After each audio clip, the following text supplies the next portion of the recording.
Hello everyone and welcome back to my studio. Today I'm going to be drawing a graphite, coloured pencil and charcoal portrait. I began my portrait with a black coloured pencil instead of a graphite pencil. I chose a coloured pencil instead of graphite because there's a thing called graphite shine that is common and it's quite unsightly in artwork. Nobody really wants to see it. So using a black coloured pencil when you want to add a lot of contrast avoids that shine. Coloured pencil does have a drawback in that it doesn't erase easily, so it's better to err on the side of caution when placing down marks. I know I can always add more. Kneaded erasers are probably the best tool for lightening up any errors with coloured pencil, but it's virtually impossible to go back to the bright white of the paper once pigment's been laid down, especially with black. Paying close attention to the reference is really important. Moving in the direction of the shape of the eyebrow hairs is important too. I'm using a Faber-Castell Polychromos black, but any coloured pencil that's black will work. Just make sure it has a really sharp point. I use a Faber-Castell 9000 series 2B pencil for the rest of the eye that isn't as black. Any 2B pencil will work. I just happen to like the Faber-Castell ones as they keep a sharp point for absolutely ages. I also like using a blending stump. They're useful for establishing shapes and lines. I can use them like a pencil. They can create fine lines by using them on their tip, or they can create depth and shading by using them on their side. You can really move a lot of pigment around with a blending stump. It can be as subtle as you want or not, depending on the look that you want to achieve. To begin, I'm just establishing the main shapes of the silhouette of the model. A kneaded eraser is a useful tool for lifting off any unwanted graphite. And a 2B is a nice soft pencil, and it's a very versatile pencil as well. I can place some pigment down and then blend it around with the blending stump. I use tiny circular motions to blend the graphite, and this way I can achieve a wide variety of values from just one pencil. There doesn't need to be hardly any graphite on the blending stump to be able to create shapes. A little goes a very long way. Small flicking motions help to seamlessly blend out, and kneaded erasers can be shaped to erase into hard to reach areas. I'm using an 11 by 14 inch sheet of Strathmore Bristol vellum that has a super smooth surface. I like to work bigger when I'm working with portraits. If I worked on an 8 by 10 inch sheet, I'd have a really hard time fitting all the shading in, and the eyes would be a lot harder work too, so going bigger is easier.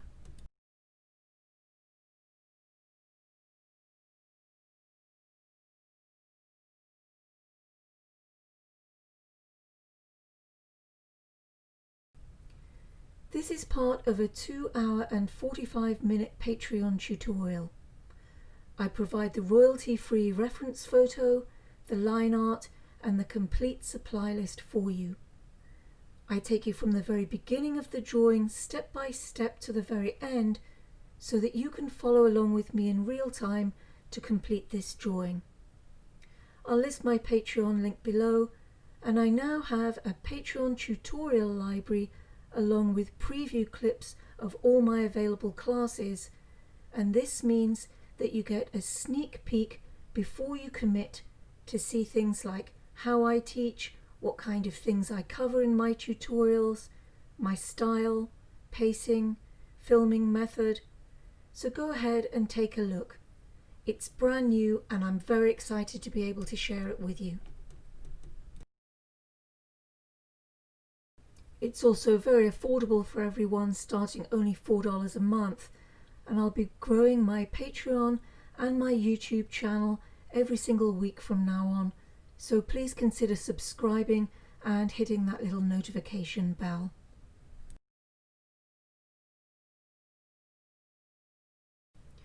Ears can be intimidating. First, establish your shape. It's just a series of shapes.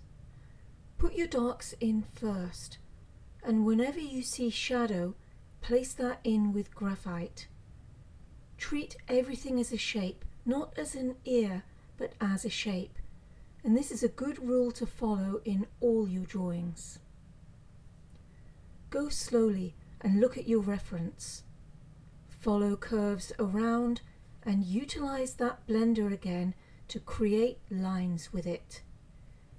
This gives the semblance of outside edges, and you can also pick up some graphite from the darker shadows.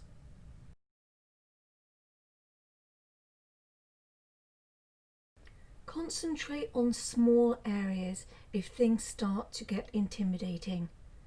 Don't tackle the whole ear, but just a small section of it as you understand the shapes better and work your way around. Keep a sheet of paper to shield the rest of your drawing from smudging.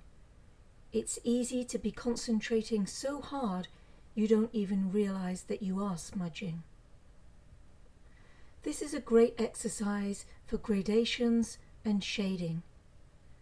Notice how I'm using mostly the blending tool and not my graphite pencil. I can move areas around with the blending stump. I would have a much harder time with the ear if I'd worked smaller. Blending is just much easier when you have a little bit more space to work with. Ears are made up of a lot of shadows, and I find it helps to squint when determining my lights and my darks. And all I'm using at the moment is the 2B pencil, which is that nice softer lead, and I'm releasing pressure as I work around the ear to help create the blend. It's all about the lights and the darks to create a realistic looking ear. And this ear is important because other than the model's hair and the earring, there's not a lot of other focus. You can't rush blending.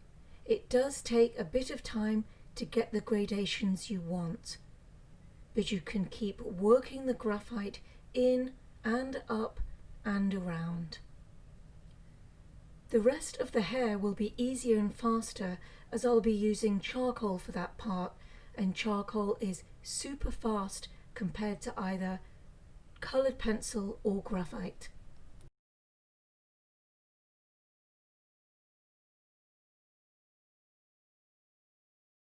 For the earrings, I didn't want too much detail. I wanted to leave the focus on the facial features. The main things to consider are where the light falls and to add some texture to provide the semblance of metal. Less is more there. To create really smooth blending, I sometimes hold the blending stump quite far back from the tip. And you might wonder why I just don't use my fingers to blend. Well, fingers contain a lot of oils, and you want to avoid getting oils in the work as it's really difficult or impossible to remove from the paper. So all the smoothing can be done with tools, and it's just a good idea to keep fingers away from artwork. Sometimes they can be useful if you're working with pastels, but not really for graphite coloured pencils or charcoal. So the cheek area is made up of a series of long circular or oval shapes with the blender, so that there are hardly any stop and start lines. Squinting is important here as the amount of graphite is hardly there, yet it's creating a shadow and shape to the side of the face. It's harder to remove this part later, so subtlety is really the key.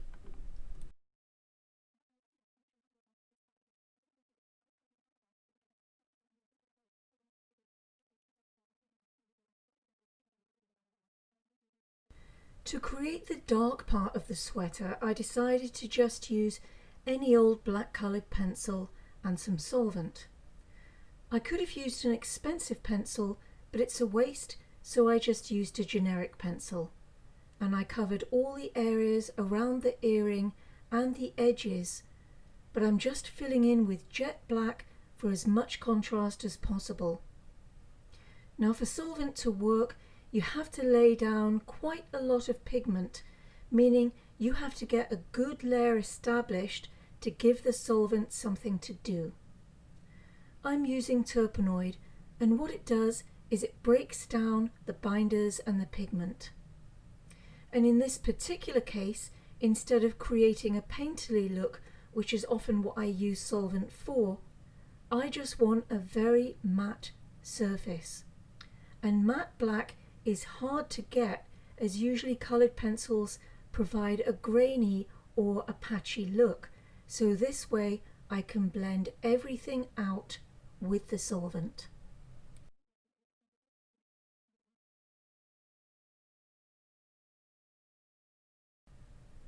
I use an old brush that I'm not going to use for anything else.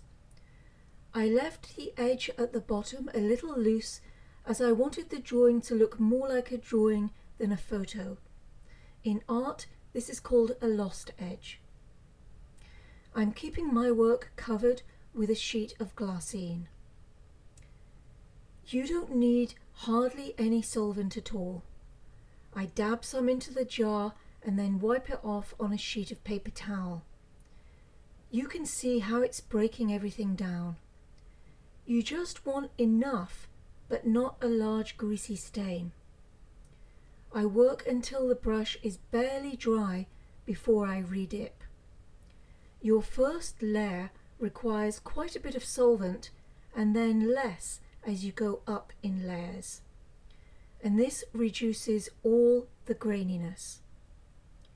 Be careful around the edges, it can be very hard to erase. And I feather off at the lower edges.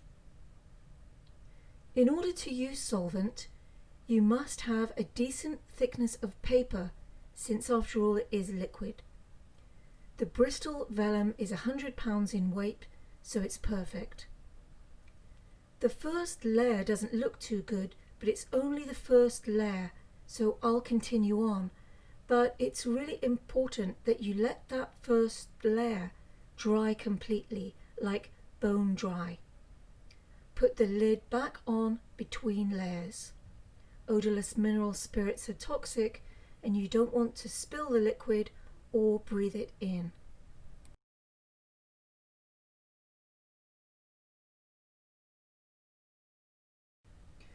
I'm ready to move on to the hair, and the hair is a two-part process because the model has a bun. I'm using a soft charcoal pencil, but any charcoal pencil that you have will do. And this part goes really fast and it's a lot of fun. It doesn't make a mess if you approach the area correctly. I have my sheet taped down for filming, but you can move the sheet around. Just make sure that you're shielding with some kind of glossy paper and not a paper towel, because that will smudge everything. So shield with the right material, and don't shield with anything that will drag the pigment around. I like glassine, but wax paper will do, or the bags that you get in the bakery section of supermarkets. Just keep checking it periodically to make sure you're not dragging anything by accident. It's so much easier avoiding the smudging than going to the trouble of cleaning it up later on. There's a misconception in thinking that charcoal won't work on smooth surfaces. It really does work on smooth paper, and it's my preferred surface to use. It really doesn't need much surface to grab hold of the charcoal at all. I like Strathmore Bristol Smooth, Bristol Vellum, mixed media papers in various colours, and you can experiment with whatever surface you like for charcoal to see what you prefer. I feather in from the hairline. I start a bit further out than I want, just to be careful, further out than what is in the original reference. And these are just a series of lines that curve just slightly. My motions are flicking and loose, tapering off at the end. And then I work further in and make sure I follow the head shape. I'm also very careful around the ear. And now she's starting to look a little bit less strange. Following my sketch lines, I create some lines for the lower part of the hairline. All of this in the reference is in dark shadow, but I'm careful of how I proceed nevertheless. My hand is raised from the surface of the paper so that I'm not smudging, and I'm keeping my wrist loose. Always follow the shape of the head. This paper is perfect for the charcoal edition, and the blender will take care of any unwanted graininess in the hair so that it can have some shine and some depth. To complete the sweater, I added another layer of black coloured pencil just to give it a little bit more depth and to create that matte appearance. The kneaded eraser takes care of any smudges on the outside of the work, but for the most part a coloured pencil, graphite and charcoal drawing has remained pretty clean, and I did keep some wet wipes handy. To complete the portrait, I added more charcoal to the bun area and cleaned around the edges with the kneaded eraser. I hope you enjoyed this tutorial. Don't forget to subscribe and give it a thumbs up or comment, and I'll see you in the next video. Thanks so much for watching.